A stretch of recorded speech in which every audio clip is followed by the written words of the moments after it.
Hello friends, welcome back to my YouTube channel Sapna study idea. So friends, आज का हमारा topic है जलियांवाला बाग हत्याकांड।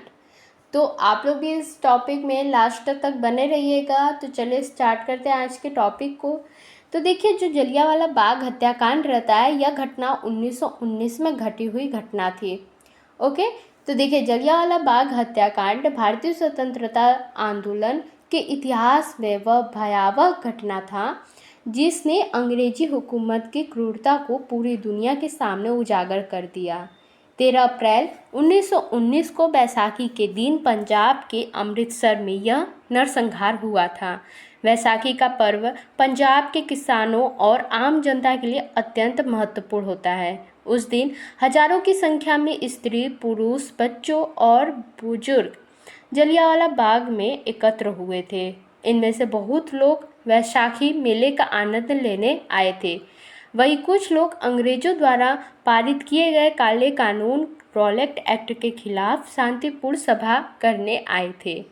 ओके, तो आइए पहले हम देखते हैं रॉलेट एक्ट और उसकी पृष्ठभूमि क्या रहती है कि जिसके वजह से यह घटना घटी रहती है।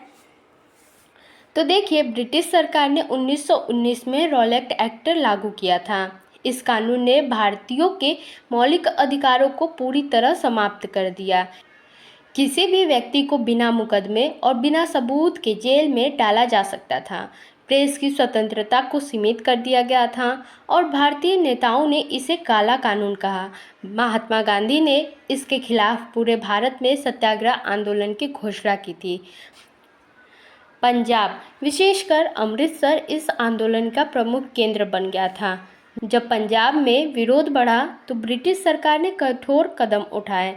जनरल रेजिनाल्ड डायर को अमृतसर की स्थिति संभालने का आदेश दिया गया था। अमृतसर में पहले ही दो प्रमुख नेताओं डॉक्टर सत्यपाल और डॉक्टर सैफुद्दीन किचलू को गिरफ्तार कर लिया गया था, जिससे जनता में और आक्रोश फैल गया था। अब आइए बात करते हैं हत्याकांड की घटना।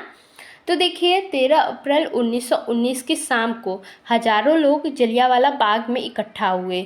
यह बाग देखिए चारों ओर से ऊंची दीवारों से घिरा हुआ था और केवल एक संकरा प्रवेश द्वार था। सभा में किसी प्रकार का हिंसक या अवैध कार्य नहीं हो रहा था। लोग भाषण सुन रहे थे और विरोध दर्ज कर रहे थे। जनरल डायर अपनी सेना के साथ बाग में पहुंचा। उसने न तो भीड़ को तीतर बीतर होने का आदेश दिया, न ही कोई चेतावनी दी, बल्कि उसने सैनिकों को सीधी फायरिंग का आदेश दिया। सैनिकों ने लगभग 10 मिनट तक लगातार गोलीबारी की। सरकारी आंकड़ों के अनुसार 379 लोग मारे गए और लगभग 1200 लोग घायल हुए, परंतु प्रत्यक्षदर्शियों और अन्य स्रोतों के अनुसार मृतकों की संख्या 1000 से भी अधिक थी। ओके, तो बाग के सकरे दरवाजे बंद कर दिए गए थे, इसलिए लोग बाहर नहीं निकल पाए। कई लोग गोलियों से बचने के लिए कुएं में कूद गए, जिससे उनकी मृत्यु हो गई। यह दृश्य ने अमानवीयता की सारी सीमाएं पार कर दी थी। ओके, आइए अब बात करते हैं इसका क्या परिणाम रहा और क्या प्रभाव पड़ा। तो देखिए, जलियांवाला बाग हत्याकांड ने भारतीय राजनीति की धारा को पूरी तरह बदल दिया। इस घटना के बाद भारतवासियों का ब्रिटिश सरकार पर से विश्वास पूरी तरह उठ गया। महात्मा गांधी ने इस घटना को सभ्यता पर सबसे बड़ा धब्बा बताया और असहयोग आंदोलन को और व्यापक बनाया। रविंद्रनाथ टैगोर ने अंग्रेजों द्वारा दी गई नाइटहुड की उपाधि वापस कर दी। पंडित मदन मोहन मालवीय, बाल गंगाधर तिलक और अन्य नेताओं ने इस घटना की कड़ी आलोचना की। अंग्रेजों की क्रूरता ने पूरे भारत में गुस्से की लहर पैदा की थी। कांग्रेस ने इस घटना की कड़ी निंदा की और ब्रिटिश सरकार से जनरल डायर को सजा देने की मांग की। हालांकि ब्रिटिश सरकार ने हंटर कमीशन बनाकर जांच की, लेकिन डायर को कठोर दंड देने के बजाय केवल आलोचना करके उसका पद हटा दिया गया। इससे भारतीयों का गुस्सा और बढ़ गया था।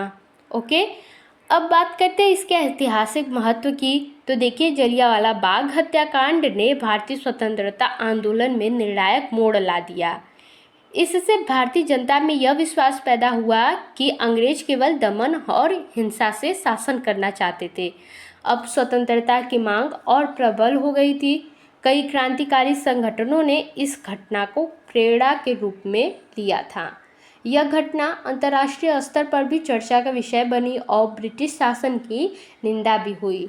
ओके, तो देखिए, जलियांवाला बाग हत्याकांड केवल एक हत्याकांड नहीं था, बल्कि भारतीय स्वतंत्रता संग्राम की वह ज्वाला थी जिसने करोड़ों भारतीयों के दिलों में आज़ादी की आग को और प्रज्वलित कर दिया।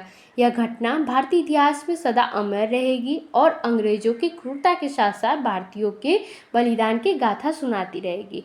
तो आई होप आप लोगों को यह छोटी सी वीडियो अच्छी जानकारी दिया होगा। वीडियो अच्छा लगा होगा तो वीडियो को लाइक शेयर जरूर करें और नए हैं चैनल पर, चैनल को सब्सक्राइब करना ना भूलें।